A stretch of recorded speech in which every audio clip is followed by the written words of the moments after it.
International cinema ಅಂದ ತಕ್ಷಣ ಬರೀ ಎ ರೇಟೆಡ್ ಮೂವೀಸ್ನ ಕ್ರೈಮ್ ಥ್ರಿಲ್ಲರ್ಸ್ನ ಎಲ್ಲರೂ ರೆಕಮೆಂಡ್ ಮಾಡ್ತಾರೆ.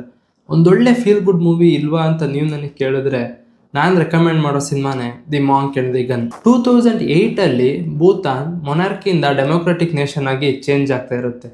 ಈ ಚೇಂಜಲ್ಲಿ ಒಬ್ಬ ಬುದ್ಧಿಸ್ಟ್ ಮಾಂಕ್ ಅವ್ನ ಡಿಸೈಪಲ್ನ ಕರೆದ್ಬಿಟ್ಟು ಒಂದು ಗನ್ ತಗೊಂಬರಕ್ಕೆ ಹೇಳ್ತಾನೆ. ಅದು ಒಂದು ಆ್ಯಂಟಿಕ್ ಗನ್.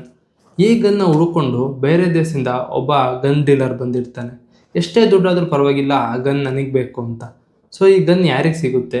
ಈ ಟೈಮಲ್ಲಿ ಈ ಮಾಂಕ್ಗೆ ಆ ಗನ್ ಬೇಕಿರುತ್ತೆ. ಇದಕ್ಕೆಲ್ಲ ನಿಮಗೆ ಆನ್ಸರ್ ಗೊತ್ತಾಗಬೇಕು ಅಂದರೆ ನೀವು ನೋಡ್ಬೇಕಾಗಿರೋ cinema the monk and the gun. ಈ ಸಿನಿಮಾದಲ್ಲಿ ಒಂದು ಸೀನ್ ಇದೆ, ನನಗಂತೂ ಸಖತ್ ಇಷ್ಟ ಆಯಿತು. ಅಂದರೆ ಭೂತಾನ್ ಜನಕ್ಕೆ ಡೆಮೋಕ್ರಸಿ ಅಂದ್ರೇನು, ಎಲೆಕ್ಷನ್ ಅಂದ್ರೇನು, ಎಲೆಕ್ಷನ್ ಸಿಸ್ಟಮ್ ಅಂದ್ರೇನು, ನಾವು ಯಾಕೆ ವೋಟ್ ಹಾಕಬೇಕು ಅನ್ನೋದನ್ನು ಎಕ್ಸ್ಪ್ಲೈನ್ ಮಾಡ್ತಿರ್ತಾರೆ. ಬಟ್ ಅಲ್ಲಿನ ಜನ ನಾವ್ಯಾಕೆ ವೋಟ್ ಹಾಕಬೇಕು, ಇದ್ಯಾಕೆ ಎರಡು ಗ್ರೂಪ್ ಇದೆ, ನಾವು ಒಬ್ರಿಗೆ ವೋಟ್ ಹಾಕ್ಬೋದಲ್ಲ, ಒಬ್ಬರೇ ಎಲೆಕ್ಷನಲ್ಲಿ ನಿಂತ್ಕೊಬೋದಲ್ಲ ಅಂತ ಪ್ರಶ್ನೆ ಮಾಡ್ತಾ ಇರ್ತಾರೆ. ಅದಕ್ಕೆ ಅವ್ರ ಹತ್ರನೂ ಆನ್ಸರ್ ಇರಲ್ಲ. ಅಷ್ಟು ಇನ್ನೋಸೆಂಟ್ ಆಗಿರ್ತಾರೆ ಅಲ್ಲಿನ ಜನ. ಯಾಕೆಂದರೆ ಇಷ್ಟು ವರ್ಷದಿಂದ ಡೆಮೋಕ್ರಸಿಯಲ್ಲಿರೋ ನಮ್ಮ ಜನಕ್ಕೆ ಇನ್ನೂ ಡೆಮೋಕ್ರಸಿ ಅಂದರೆ ಏನು ಅಂತ ಅರ್ಥ ಆಗಿರಲ್ಲ. ಪಾಪ 2008 ಡೆಮೋಕ್ರಸಿ ಬಂದರೆ ಅವ್ರು ತಾನೇ ಹೇಗೆ ಅರ್ಥ ಮಾಡ್ಕೊತಾರೆ.